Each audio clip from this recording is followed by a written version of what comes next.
Columbine High School Massacre by Lauren Case and Corey Rodriguez. Have you ever looked around the school and wondered why we have security cameras stationed at the end of every hallway? Maybe you've also found yourself wondering why we have an officer on hand each and every day at our school. Some of us ponder these facts, while many others believe this is a method of trying to scare us into behaving. However, very little do we know that a deeper and darker meaning lies behind these small safety precautions we take for granted every day. On April 20th, 1999, in Littleton, Colorado, one of the most gruesome school shootings in America occurred at Columbine High School, leaving several dead and several more wounded. The event brought awareness to the effects of bullying and school shootings, while also having a huge effect on the way schools around the U.S. are ran today. The Columbine school shooting impacted history by helping to heighten security in schools. To better understand the events that occurred on that awful day and how it had an impact on schools today, I will better explain the backgrounds of the shooters and their preparations for the attack, as well as the events that unfolded that day and the aftermath and impact of the tragedy.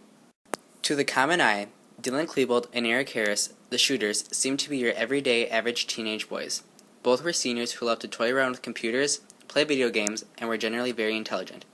Neither held much of a criminal record besides a small break into a van, which both had to attend a juvenile program for, and were respectful and attentive throughout their whole time spent there. It was never expected that such a vicious crime would or even could be performed by the pair. However, although the boys seemed to lead a normal life, it was reported that they endured a lot of bullying and found it hard to fit in. With a closer examination, it could be seen that something was a little off regarding the two. For example, Michelle Fox, who shared a creative writing class with one of the boys, explained how he always wrote about death and made it very apparent that they hated everything about the school. Along with this eerie report, it was also later discovered in a journal by Eric that he had a very strong hatred for many small things, such as people who mispronounced words or liked Star Wars. It was also reported that both boys had a strong hatred for colored people, Christians, and athletes. With such a strong hatred and anger for anything and everything, it could have been seen that the boys weren't quite so average after all. After looking over all of the evidence left behind, it was estimated that the boys had been planning the attack for about a year prior to its date. Through map plans and internet browsing history, it was found that the boys had carefully planned each aspect of the attack, from searching for bomb-making tutorials to scoping out certain places to plant the bombs at specific times to kill the most students. When the morning arrived, both boys knew exactly what to do.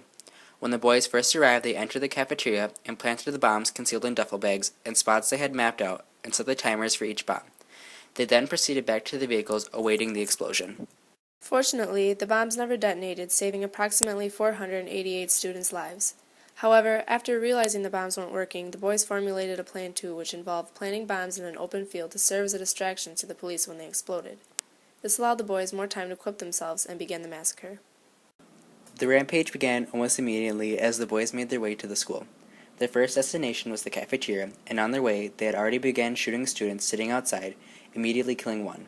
Many students within the building and at further distances believed it was a senior prank, so many did not try to escape at first.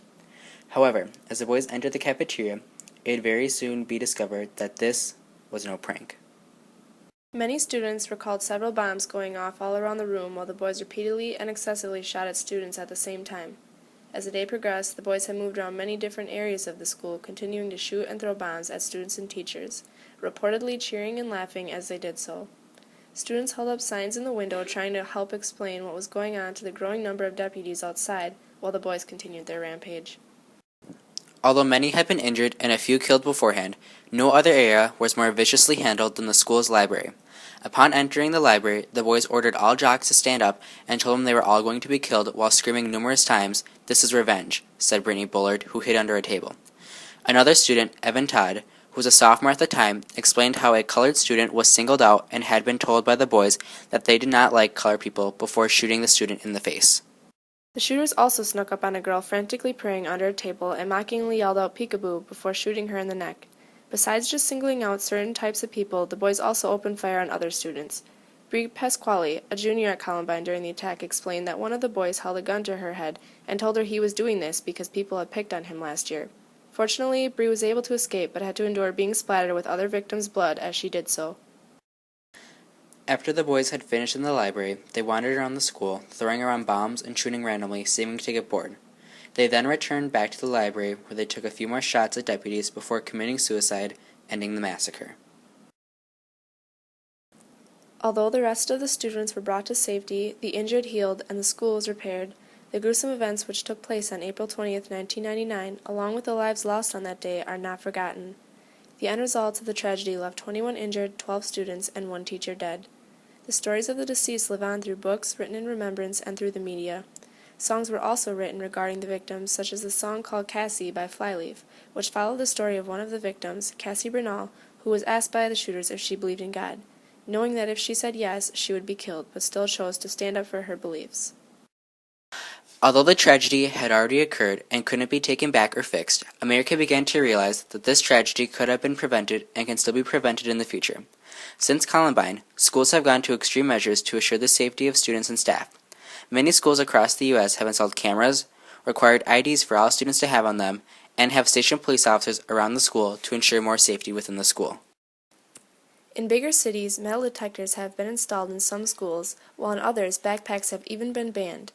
In many schools, lockdown drills are held to help teach children what to do in a situation similar to Columbine. Many of these safety precautions occurring across the U.S., as you can see, are also present here at our school. Even many miles away from Wisconsin, Columbine has affected and impacted the small town of Merrill and our school's security today. Ever since the Columbine shooting, our nation has worked hard to get the strong security and safety that our schools need, and even continue to find new measures for security that can be useful for the present and the future. The tragedy that occurred in Littleton, Colorado on April 20th, 1999 devastated our nation, but the lives of the deceased and the injured would not go unnoticed. Thanks to them, we were able to open our eyes to see the real problem behind the Columbine shooting, and the school security needed to be increased. Thanks to them, many students' lives are now being saved every day, and the devastating tragedy that broke our nation's heart has a very strong chance of not reoccurring again. We owe it to the 13 deceased and the 21 injured victims for our safety today. Thank you.